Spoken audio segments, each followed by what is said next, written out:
I suspect this is for speed to be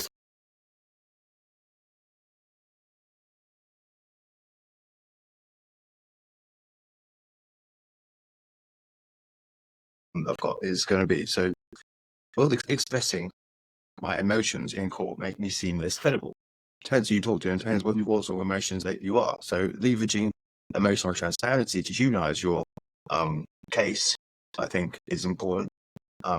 Demonstrating that you're genuine, and I think it's if you've got concerns and you have emotions about that, so that's normal. I think that's important. So if you're doing with your child's welfare, that's going to be emotional. That's there's going to be. I was saying to someone today, I think you've got. There's three things for me I wouldn't talk to people about is when I was down the pub, whatever, is now the losing wages and losing money and kids. So there's always major subjects. So if you go to family court, you find your kids, you're going to be emotional. If you getting told at the end of the month you're not getting paid, you're going to get emotional. If you people wars are started over religions, so people get passionate about that. These are all emotional topics and things that people care deeply about. So going into family court is going to bring the worst out of you. If you have good people around you, then you will find that you will be allowed to be angry and hurt and all the negative things that you will be naturally. But you also better manage that effectively when you're in court. That's really important. Is managing your emotions when you're in court, because your emotions are valid and you're allowed to feel how you feel. Because if you don't, anyway, this one and that was from Paul. I don't say where from Paul, but that was Paul. Okay, so how can I ensure the court understands the complexity of my relationship with my ex-partner and doesn't oversimplify our issues? So I think you need to remember that these judges sit on these benches day in day out, and they see things that you might think your thing is complex, but that's your life, that's your world, and to some people, that's going to be, depending on what it is, will be the end of the world. But some people see the end of the world and they're still able to communicate with their ex-partners, and they see that as really bad, but they still communicate. And then you see people like my ex-wife who doesn't speak to me, and me and my daughter have had to do workarounds to make sure that we don't upset her mum. At the same point, trying to keep the peace because it's not for my daughter to have the conflict. So it's difficult. So if you really want to, if you in the beginning of your cases, and it's really raw, at the beginning of everything, it's really raw. So you try to flash out who's the better parent and all the stuff that you go through. But in hindsight, one day you will get to a point where you'll be like, do you know what, this is not worth it. It's not worth it at all, because not only are you being angry, you when you're with the children, that you're being angry with them, even though if you've got a fake smile on, you don't realise the psychology behind your subconscious that sends a message. But if you're at the beginning of everything, you need to be compiling detailed timelines of events and evidence to show exactly what you've been going through. Include like communications and third-party observations, witness statements. You want to get as much detail as you can. Especially there's going to be proving against allegations that have been made against you. You need to understand that one thing is really important, right? So people forget is their way is not always the right way. In fact, their viewpoint is very rarely the right viewpoint, because they're seeing their viewpoint from their own perspective. People do. They take themselves out of themselves and start seeing themselves from their ex-partner's perspective, or seeing themselves from their child's perspective. Because when you start doing that, and you start seeing yourself from someone else's perspective other than your own, you can start seeing how they might perceive you, even if it's unintentional. So you can then make changes to how you are, and then that will make your co-parent a bit more effective, because don't forget, to co-parent, you have to build up trust here. And what's missing from your relationship right now is trust, because you just separated and spoken down the relationship. And if your court battle was really bad, then your trust for each other is not going to be there at all. People want to speak to each other. Because if you've done finding the facts, if you've done a really toxic, messy breakup, that's going to be, so that's not going to be sort of focus. That's not in the best interest of your children. So, but it's a natural but is it natural? So, is it natural that when you split up with people, we have to hate each other? And don't get me wrong, you get bad men and you get bad women who beat up their partners. It doesn't matter. Take gender away. Gender is not the thing here. It's not a gender issue. It's a behavior issue. It's a blood issue. It's a behavior thing that they experienced when they were younger and they normalized it. So therefore, that's normal in their world. When someone tries to tell them that's not normal or it's not acceptable, whether it's normal or not, it's different. But then it's what's acceptable.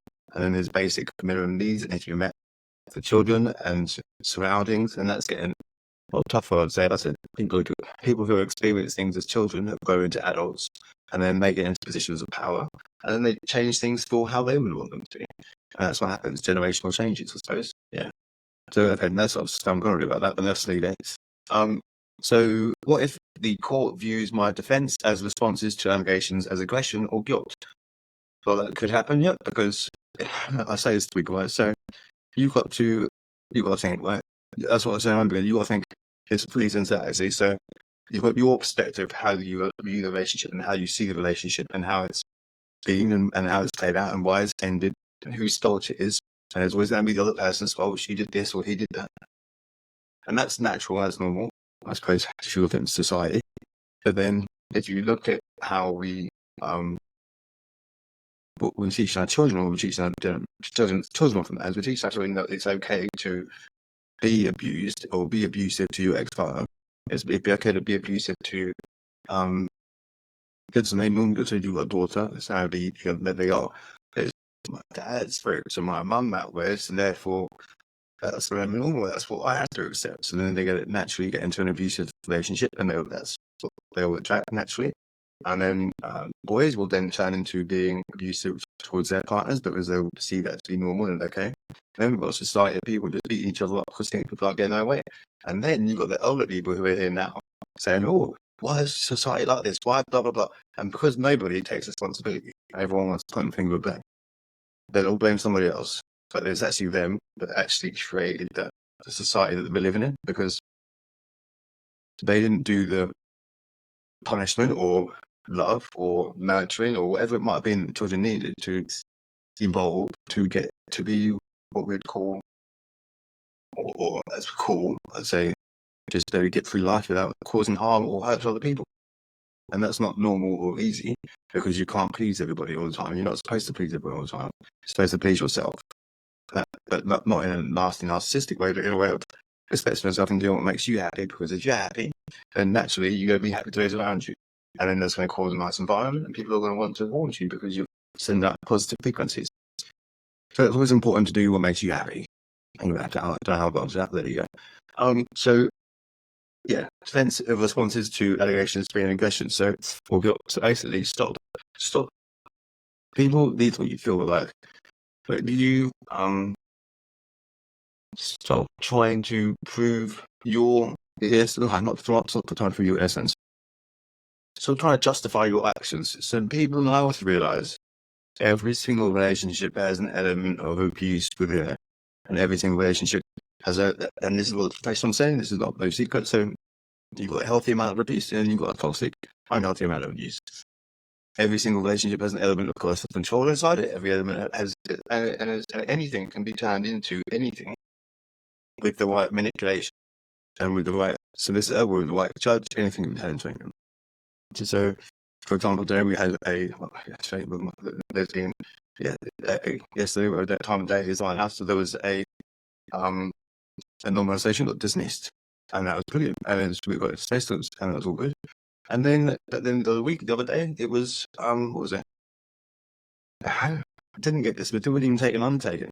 But then, these are different jurisdictions, different areas, different thoughts, different rational, and no logic from what you can tell from the outside looking in when it's looking like that. No logic. But then you have to just crack on and you have to be like, you can't let it pull you down. You have to take the more down and keep going forward and take that emotional beating, because you could turn into a great incredible Hulk and shelf and go angry. That doesn't really work. So you've got to, for me, approach responses with calm and clear, articulated facts. It's the facts. Don't roll with the emotion. Where possible, you need to be saying stuff that is supported by evidence. And that's difficult because you don't normally collect evidence. If anything, like I did, everyone saying, keep timeline. As a bloke, I don't really think that we're good at doing that sort of thing. Some people are, don't get me wrong. It's a generalization, but not. I'm good at writing lists, and then you'll find another list somewhere else, another list somewhere else, and there's 3 lists of things everywhere. But if you've got stuff that's highlighting what you've been alleged, what's been alleged against you is not true, then you need to make sure that you are putting that in as evidence to support yourself. But ultimately, burden of proof is on them to if they've got allegations against you, they've got to prove that they are saying that what they're saying is true. Unfortunately, in family law, 51% of the chance the judge thinks to himself, 51%, could be, could not be, could be, yeah, there's a chance it might be. If there's a chance it might be, then it is. So as far as I think that's how we play it sometimes. If there's a chance it might be, then it is. So that's what it feels. Anyway, that's just my viewpoint on that.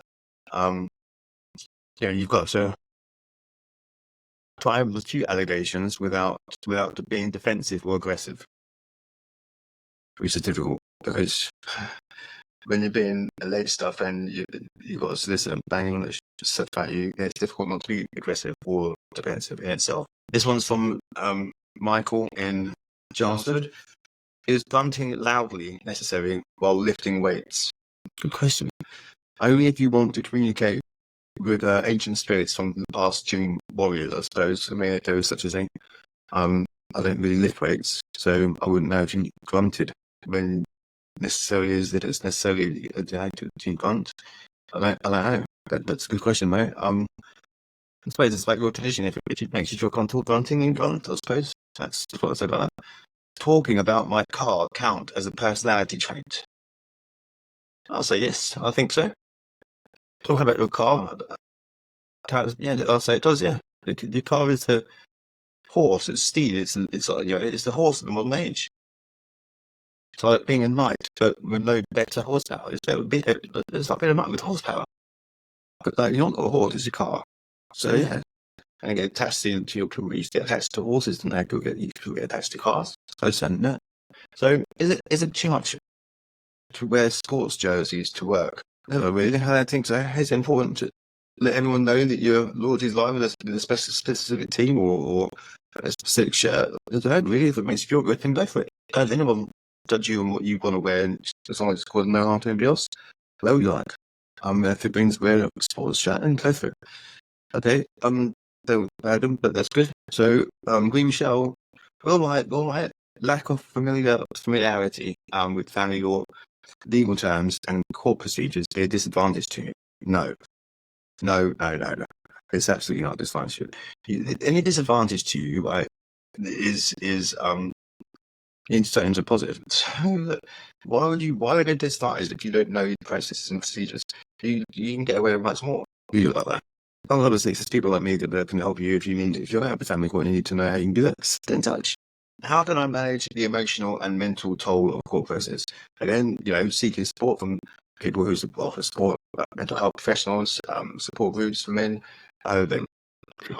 Support group I think there's quite a few support groups out there. Some are really rubbish, some are but anyone that teaches hate, anyone that teaches negativity, anyone that's preaching more negativity than our positivity, you've got to question their integrity, you've got to question how they can support you and how they can help you and how they can help you get to where you go.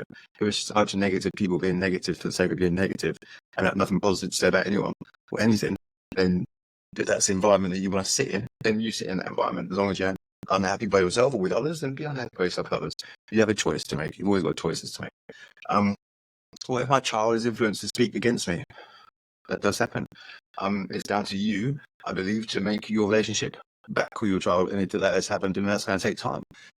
I've lost the trust of my daughter when I was going through the whole process years ago, and I recorded what she was saying to me about when she was telling me stuff, and that without I could let it bloom. Yeah, then she got a slap on the wrist, but I think but then of it all, The pain it caused Lila, my daughter, when she got home and punished, I was punished by her mum for talking to me, and for about 18 months, 12 to 18 months afterwards, she didn't open up at all. And now she told me everything again. She said, "It's us rebuilt, and it's all good." I wouldn't change that at all. I wouldn't change it to nothing. But I think just because things are lost, that doesn't mean they're lost forever, is what I'd say. Yeah. Unless you accept they're lost forever. And that is unless you accept it. So whatever you accept, and that's what you accepted, you can't. How can I demonstrate my parental capabilities if the mother has been the primary caretaker? This is my it's always saying like before, our kids like that, like objects. It's been the primary caretaker, that little thing over there. It's been the primary caretaker of that. Clean the ass. No, so I think if you document your involvement, it should be honest, like you document your involvement and interaction with the child. I've got people who are just getting to see their kids and getting to know their kids now, and their kids are like 2.5, 3 years old. So that isn't easy from there, especially when you've got the mum, no doubt, not in all cases, but in many cases, saying negative things, there's negative things to the child or children, and then they're going into the supervised context, repeating that stuff. I think children don't have, unless they've been witness to extreme violence, they're not going to hate. Not unless it's just due reason. Do you know what I mean? If they've been witness to something or they've been victim to something, yeah, they're not going to be too chummy with it, with the dad. But if there's things that when they weren't born or they repeat about, and that's just silly. And that's again, people need to understand, and it's as a parent, whether it be man or woman, mum or dad, you need to understand when the conflict is going and you're raising conflict and you're inciting more conflict, you are actually doing more damage to your child than anything you could accuse your partner, the non-resident parent, to do. So you might be concerned, or in your head you might be concerned about X, Y, and Z might be really bad, and X might be really, really bad. But these are all your perception of what is bad. Those are basic minimum needs. Basic minimum needs are being met, and then if you're still, there's no psychological concerns, and you're still concerned, and the professionals aren't, then you're in a little bit of a bottle of shit by yourself, basically, and you can keep being like that, but that's not going to be doing anything to your children, because it's going to delay their chance to bond and have a relationship with it. It's me about the long-term emotional well-being for sure. I think one thing you have to be doing is patience. Like, you have to be humble and accept sometimes when the children are younger. I'm saying this now. When children are younger, I'm talking about up to 3 years old. For me, as my opinion, again, I think they need their moms more, because in some cases they've addressed it. Maternal aspects of everything. I think that doesn't mean dads can't do what the mums can do, because they do, and they do it just as good and just as effective.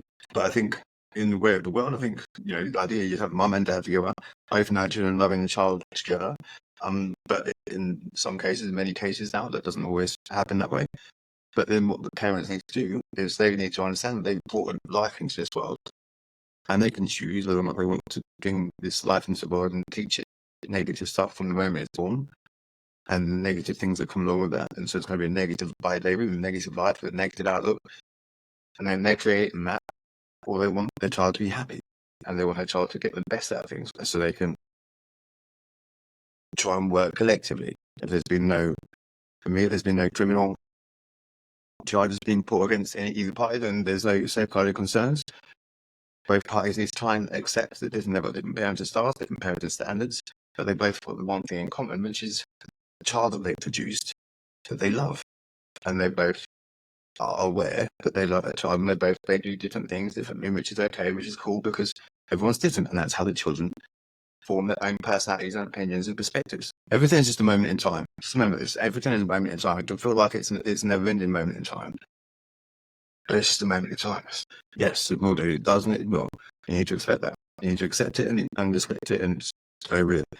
Because if you fight it and you look at what you don't have rather than looking at what you do have, that's only going to impact the relationship with your children, as they go through along the process, because you're not going to be saying or doing what the right things that they want to say in here when they're going through the court. When you go through the court, when you're meant to be being child focused, you need to be less about yourself and be more selfless. You could propose child arrangements when they're a young age.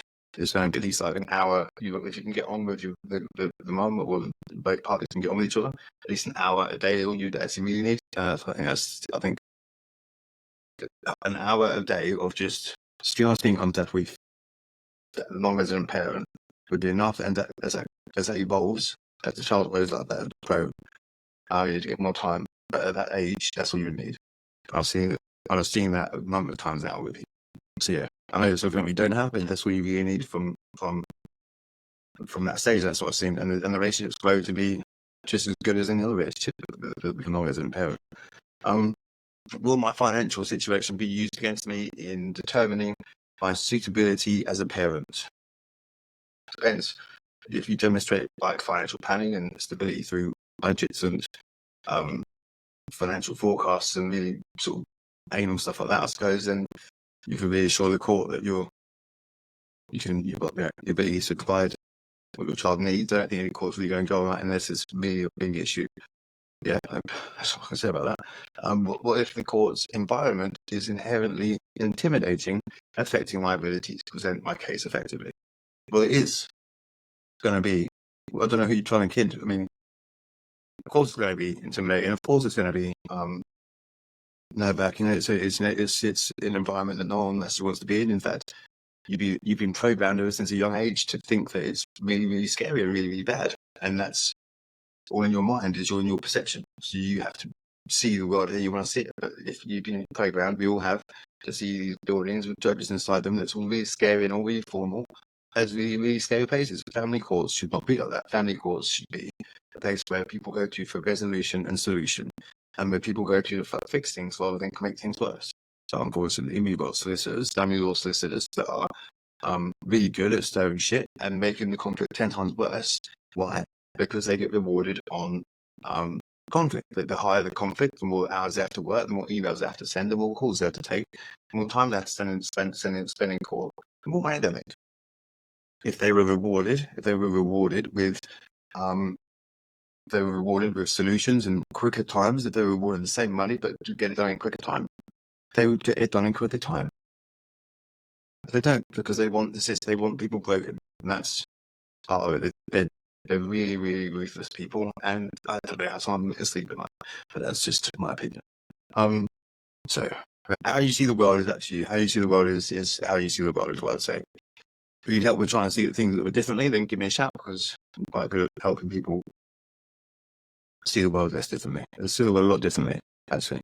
So, what is the true essence of happiness, and is it attainable for everyone? Paula with Corinne. So, does the concept of fate or destiny hold a real significance in our lives, or the results of random events or personal choices? I know there's two questions there, but so she tries to sentence. Let's do this a little bit. What is the true essence of happiness, and is it attainable for everyone? I think it's attainable for everybody. Everyone can get the true essence of happiness, but it's about a choice. It's about being grateful for what you've got around you. And in some cases, people get, again, consumed by what they don't have, and look at other people and look at what other people have, rather than looking at what themselves have and what the good things they've got. I mean, everything has pitfalls, but I think your happiness is your choice about what naturally makes me. See my daughter. Now my daughter's happy and safe and well, and it's got peace of mind and knows that I'm around when she needs me and she's doing well. That is cool. That's the essence of happiness. That's the true essence of happiness. That's for me all I need.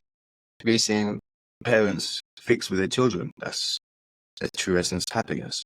Helping people get to where they're going. That's the true essence of happiness. And that's what feeds me. And that's what keeps me going. So it's attainable to everybody, but everyone has to have their choice as to what is going to make them happy. And when they figure out what makes them happy, they just need to keep doing it, because that's what keeps them happy. And it's a choice. And then does the concept of fate or destiny hold any real significance for our lives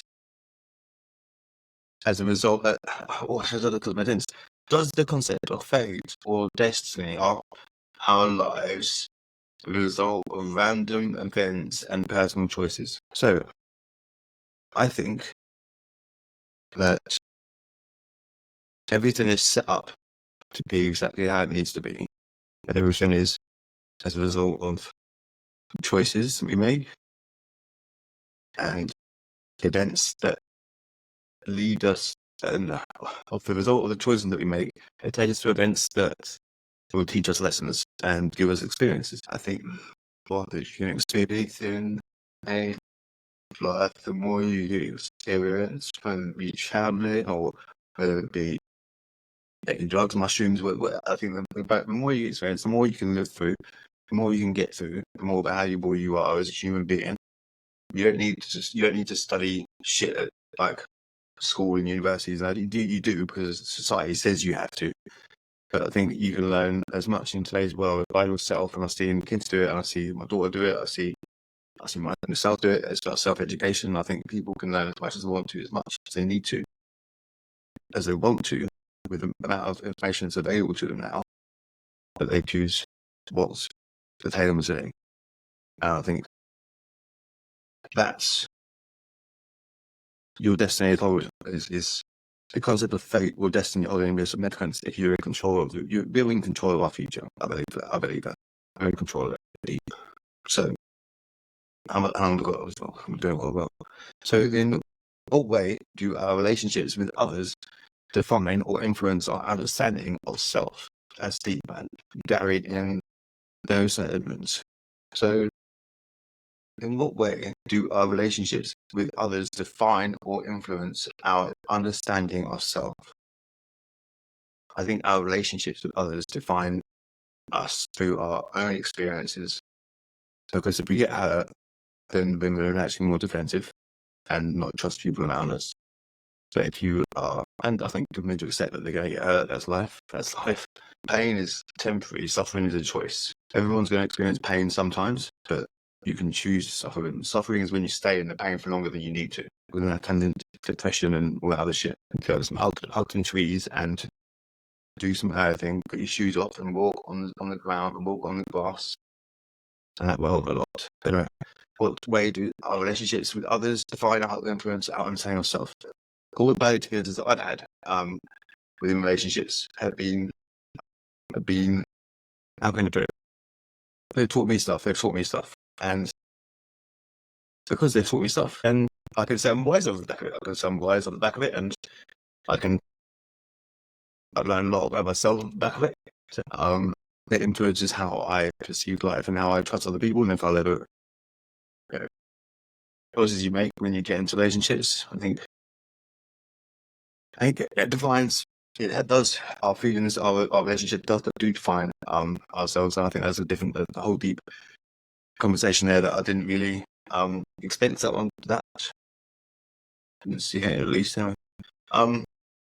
Is there intrinsic value in suffering, and can it lead to personal growth or enlightenment? Yes. Yes, it does. The more you suffer, the more you can, the more you'll grow, and the more you'll get wise. And you don't kill yourself but because you're suffering so much, because you get so low and depressed and that shit, because you're not getting the right guidance or support that you need to get through where you're going to. Because sometimes life can be lonely. All the time, life is lonely. But especially school time, life is lonely. But it's not really lonely because you've got like birds and you've got animals and you've got people you interact with. You've got people there. Everyone needs moments of solitude and loneliness and times to reflect. So I think that's important. What does it mean to live a good life? And who decides the criteria for this? That's a good question. What does it mean to live a good life? And who decides the criteria for this? You decide the right criteria for that. And you decide whether or not you live a good life. And who decides? You do. And what does it mean? You decide. So you tell them to answer that question. That's everyone's own self. How does our perception of time affect our approach to life and decisions we make? Well, my approach to time is, if I'm awake, I'm working on shit and I'm doing stuff, and whether it be with a client or not, or whether it be by myself just doing stuff like this, or whether it be just doing research or I'm doing something. My perception of time is there is no time. Time is just, there is no time. Time is, we have deadlines, which is created by time, which is influenced by society, and we have to keep what society wants us to keep to. Otherwise, if you stand out too much like a sore thumb, then you're going to be doing in a straitjacket or something. So you have to fit into society, but at the same time, you can live your life how you want to live it. So I think people should be more out and about between 2 o'clock in the morning and 6 o'clock in the morning. They should be out seeing the moon. And I think that's pretty important. Don't get me wrong, we need sunshine, we need to be in the sun. But I think being under the moon is just as important. So can true... Okay. I'm asking that. But okay. Can true altruism exist? Or are all actions ultimately motivated by self-interest? I think everyone's influenced. I think they're motivated by self-interest. I think everybody's got an agenda, and sometimes people's agendas are worse. Sometimes people think win-lose, when it means getting to where they want to get to, which is society says that's acceptable, so therefore it's acceptable. I think, and I get told I want to be because I'm too nice. Well, maybe, and I've seen people go from being nice to being not so nice because they've been fucked over so many times. I get it, but at the same time, everyone's got an agenda. But sometimes if that agenda is not win-win, then it impacts the person who's losing. It's the quest for knowledge and understanding what limits, if any, should be placed on the pursuit of truth. These can be answered in like 3 minutes. Nowhere. It's the quest of knowledge and understanding what limits, if any, should be placed on the pursuit of truth. What is the truth? What is truth? Do we even know what truth is anymore? How do man? I think we can only perceive what is truth by what we experience ourselves. That's the only thing we know is to be true. What we experience ourselves. Anything else than that is just hearsay. How do language and communication shape our reality? And can we ever truly understand the experiences of others? I think if you have got, I think there's no such thing as a bad idea. And I think communication shapes our reality. So if you're going to communicate with someone badly and they communicate with you badly, then you're going to have a negative environment. If you communicate with someone peacefully and understand that people are different personality types and how you communicate with them will influence how they communicate with you. So therefore, you need to be conscious and aware of that. And if you can show an awareness and a self-awareness of that, to be able to, instead of arguments, communicate effectively without offending other people, because you may not intentionally mean to offend people. But I know I've done previously where I've said stuff that I could mean to offend or to think was offensive, but then ultimately it offended somebody. So you need to know your audience. I think so language and communication shapes your reality, definitely. And can you ever understand or truly understand the experience of others? No.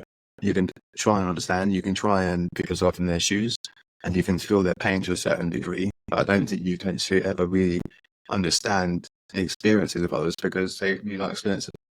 And you only think once, and it's by the individual who you share an experience, that's one thing. But if you both people could do a jump off a cliff, but with a bit of rope or whatever. That's called bungee jumping, right? So one person might love that, the other person might hate it. Both doing exactly the same thing, different experiences. Is it unhealthy to suppress my emotions because society expects me to always be strong? No, it's not healthy. Suppression of emotions can lead to loads more other mental health issues, I think. I don't know. So you've got it impacts your physical health as well. So if you bottle up the feelings and emotions and they're negative, it came back to how you have panic attacks and how you breathe, and you need to remember to breathe. It's important to find safe and constructive ways to communicate and tell people how you're feeling. They're not like what you have to say to it. Like I said a moment ago, there's no such thing as a bad way of communicating and a bad idea. It's for how you communicate and the timing of it. Am I less of a man if my partner earns more money than I do? No. Your worth, the value of you is set by you. Your worth as an individual or partner is not measured by your income. I think it's like your relationship should thrive on respect, love, support, not money. But it does, because that's just the world that people get used to living in. Is it okay to not have everything figured out in my life for my career path or my life path? I think it's absolutely fine. Life's a journey that is about. It's normal to have periods of uncertainty and growth. That often happens in the most unexpected ways and times. For me, growth happens when you're when you push your limits, when you think all the time, what will happen next? How do I get through this? What's going to happen next? These are the moments of pure genius that come along. So yeah, can I still be considered strong if I ask for help? Ask the wrong person. One of my flaws, one of my things that I need to get better at is asking for help when I need help. And one thing I never do is ask for help when I need help. So, but if I'm giving advice to somebody, then yeah, asking for help is a sign of strength, and it shows self-awareness, and it shows wisdom. It shows that you don't know everything, and to get the best out of yourself and to get the best out of any given situation. Asking for help with somebody shouldn't necessarily show a sign of weakness. It's showing that you want to learn more, you want to experience more. And you can't do that from working with and asking for help from other people who have done and achieved things that you might want to achieve. That's why I started believing in. Yeah, I do. I believe in God. Yeah, I believe in the faith, power, something bigger, something bigger entity. The why do I do that? Because I see all successful people believe in a bigger entity, so there must be something out there. So that's why you have to see what other people do, and then do what other people do, and then make it. So yes, I'd say asking for help is a sign of strength, and it shows that you are on point with it. Okay, so should I wear cologne to the gym? I mean, I don't really go to the gym. I mean, is that? No, I wouldn't know. I know better sounding better than it, but you're gonna sound bad anyway because you're gonna be doing all this exercise. Why do you want to do that? I don't know, but you don't know. But yeah, I would say I don't know, but some others might say yeah, it's critical to smell like a fresh tomato while you're bench pressing. I mean that's each their own. I mean, if you want to smell like roses when you're bench pressing and all this sweat coming out of you, then fine. The sweat mixed with like toilet effectively, like piss effectively, it's going to create a scent to if anyone's stifle, I suppose. But there you go. I mean, for me, yeah, whether floats fancy. Can I fix this with duct tape? Is there anything you can't fix with duct tape? I don't know. I don't suppose you can fix a broken relationship or to a massive world crisis with duct tape. We're having that without, but most of the things duct tape will fix as long as it's not your emotions. You should be fine. Do I really need to know what conditioner is for? No, you don't. As long as you believe in the heart of your shampoo, conditioner is just a myth perpetuated by hair companies, hair companies to make you spend more money, basically. Should I start a podcast? Yes, you should. Podcasts are good, and doing things like this are good because if you have no one to probably talk to, or if you have no one to talk to, then you can do things like this, and if people want to watch it, they can watch it, and people can get something from it, they want to get something from it. If people want to talk to you, reach out to you often, they do that as well. So yes, you should absolutely do a podcast because you're talking about feelings, you'll be talking about something you're passionate about. You need to find out what you're passionate about before you can actually do a podcast. So, that's all. Fucking, there you go. It's all, start a podcast, do what you want, do what makes you happy. Is it okay to only know how to cook with a grill? Yes. I would say yes, it's absolutely fine to only know how to cook with a grill. It's better than not know how to cook with no grill. If it's with grill is worthy, and surely bacon, sausages, chips, chips, toast, pizza. Is it wrong to not want children? No, that's not wrong at all. No. Why would you want any? Why do you want children? I mean, other than the fact that they're expensive, you end up by having to fight the family cords if you're the wrong gender or word is the wrong gender. Sorry, but yeah, no, not at all. The reality is though, you just not wrong. It's not one to have choice. It's a broad choice, and everything is should be respected. That's my view on that. It's quite straightforward. Will I be judged if I prioritize my mental health over work or societal expectations? Fuck societal expectations. Fuck it. I get it. Don't get me wrong, I get it. But at the same point, fuck them. Well, some may not understand prioritizing your mental health is crucial. Like literally, I know situations where people are prioritizing mental health. Your mental health is actually more important than anything else in the world. More important than anything. That's why it's important that when you are feeling shit, you do something that makes you happy. In the basis, we have choices, right? Choices can lead the key to sit in our own shit and be miserable because we're feeling sad, that doesn't mean. And what are you feeling sad about? I'm sad in my shit. Okay, but that's not how you feel sad because you're sat in your shit. Yeah, but why don't you say get out of your shit? I don't really want to because I'm enjoying sitting in my shit. I enjoy being angry with it. If you enjoy being angry, then be angry. You don't like being angry. Do something to stop making yourself feel angry. So, you know what I mean? It's like, it's down to you. It's your choice. But anyone who gets in the way of your mental health, and fuck them, no bollocks. Your mental health is more important. you also find out. I'll tell you this now. You'll find out who really care about you. The people who really care about you will know that something's know something not right, and they will support you making these decisions. Whether that be the employer, whether that be an educator, whether that be anyone at all. Is it mandatory to often to fix electronics at parties? I mean, I'm socially awkward a lot of times, but I mean, I wouldn't know how to fix electronics anyway. But I suppose announcing your ability to fix phones or laptops or other things such as electronic things, especially gatherings, is the modern equivalent of a peacock's fitness feathers, I suppose. So why not?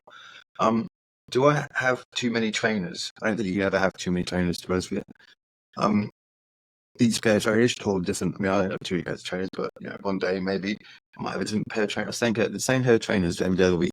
I think if you have too many trainers, there are too many choices to make. Or you stand around thinking someone else has gone past you. Anyway, different type of conversation. Is my value diminished if I can't fix things around the house or I'm not handy? No. Your value is not dependent on being handyman or being everyone's expert.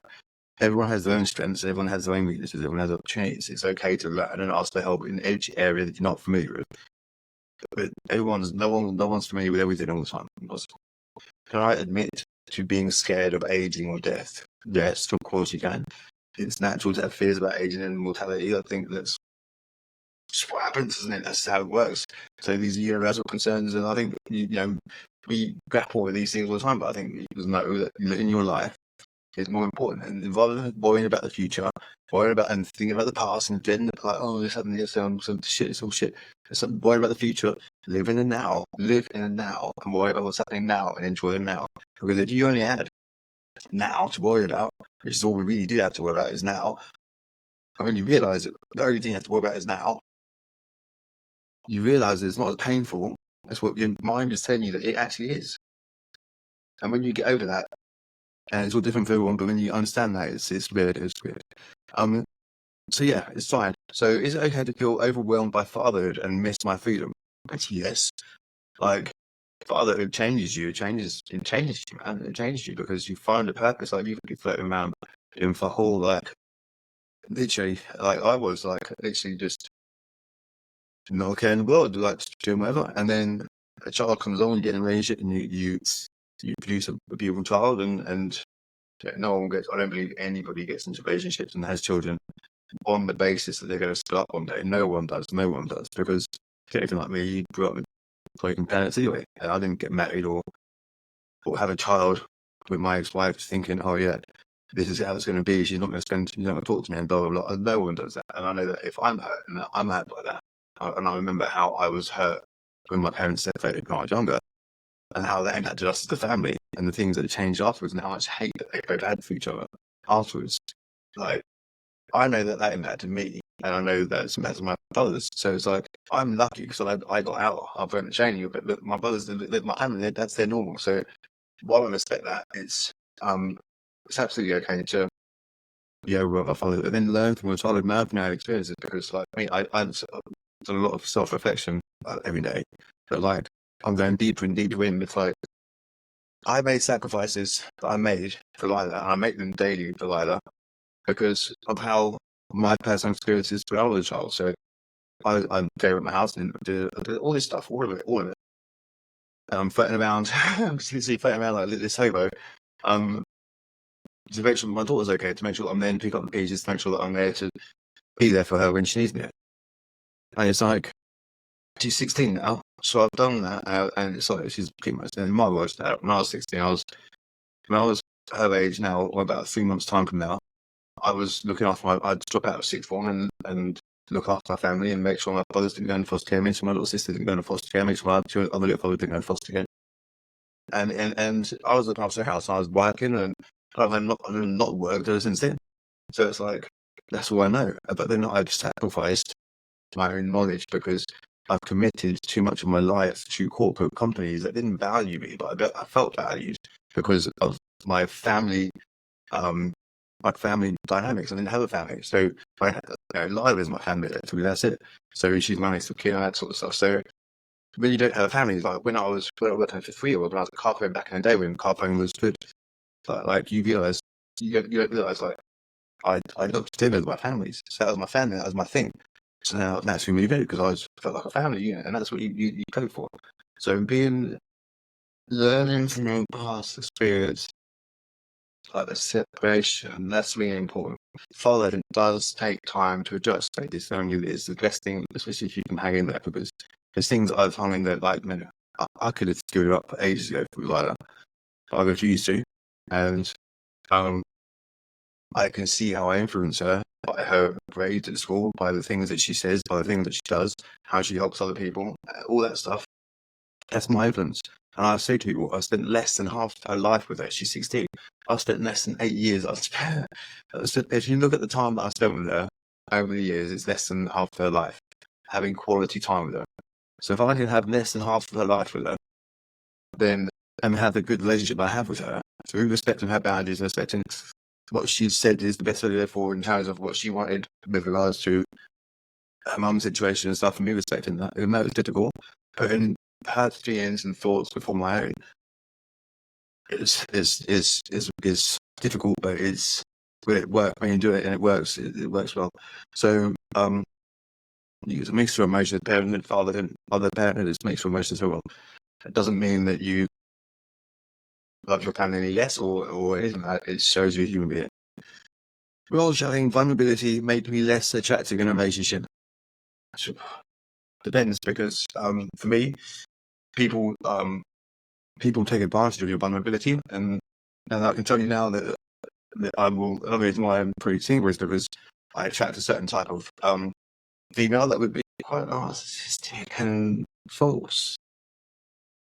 I And that's because my childhood, again, with psychology, it was always fighting, and always chaos, and that's what I remember. So in my world, in my reality, if it's a relationship, it has to be fire and tempestuous. Until I realised that that's not what it needs to be. When I met, obviously, that Dana and Bandana showed me they're a different way. Not everyone's like that, and that's what a relationship should be like. Where it should be like peaceful, loving, not an effort, not really no effort whatsoever. It should be natural, and it shouldn't change. The goalposts shouldn't move. So when you get into your honeymoon period and it's all lovely, lovely, beautiful, beautiful, that shouldn't change. That should continue all the way through, because your feelings shouldn't change. It should grow. So when you're in a relationship and suddenly what was acceptable, I meet someone from work, send her roses to work, whatever. Here's someone who, but that's not acceptable first of all. Where suddenly it goes to be not acceptable. That's a problem.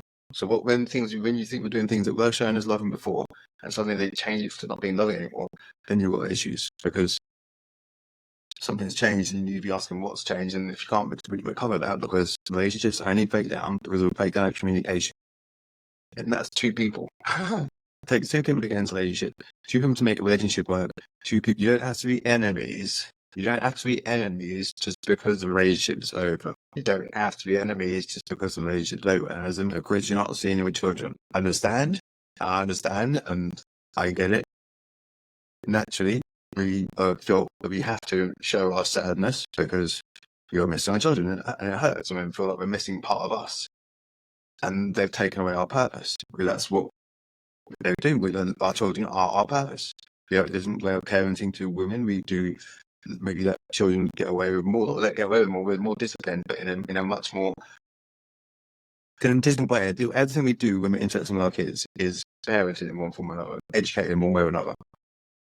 And that's different to how women do it. And that's why, for me, and the statistics will show this, single mums, without the support, doesn't necessarily have to be from the support from the biological dad, but without the support from male or female, without the support from another parent, getting through, bring up 4 boys, for example, using my mum as an example. So she was never the same mum ever since. So that's because she was single mums bring up 4 boys, and it's difficult for her. I've seen so many that happen to so many other mums and women as well, because the stress of it all gets to people, and that's, you don't see men having breakdowns because they don't get the opportunity to parent the kids in the first place. The ones that do a fantastic job of it, and that's stats show that. So I think that's that. So that's about an hour. Jeez, that's a good day. So I missed a few questions. So I missed a question. I do apologise, but that's just like, you know. Let me just check on the here and see if there's any questions that are because you'll be fast asleep in your little planes, I suppose. But that's how it is. Put your questions in the comments if you're watching this afterwards, and I will get your questions for the next one of these that I do, whenever that might be, because I could say this will be next week or tomorrow or daily, but it may not be because I should make plans so everyone can do what the jokes. It would be that if I did have more structure. But then things overrun, and shit happens, and we need to be there like, you know, Superman or Banana Man. And those who don't know Banana Man, Google that. You won't under the naughty size, but Banana Man was the man around because as Jupiter as well. Jupiter. People that. So peace out everyone. I hope you answered the questions nicely, and I'll catch you on the flip side.